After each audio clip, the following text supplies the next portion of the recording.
Okay, this one goes out to YouTube fellow extraordinaire of food, Shirigomi Gohan.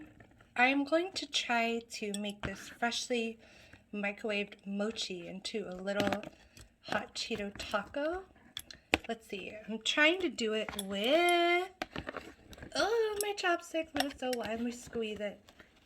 Okay, and then I'm gonna, things are getting a little crazy. I'm gonna take a bite. Okay, let's see. Oh, it's really hot.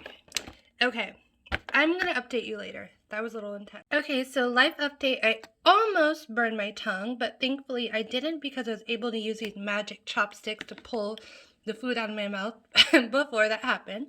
But I have to say that the consensus is now that this crunchy, spicy / bland, yummy, sticky rice combo is 5 out of 5.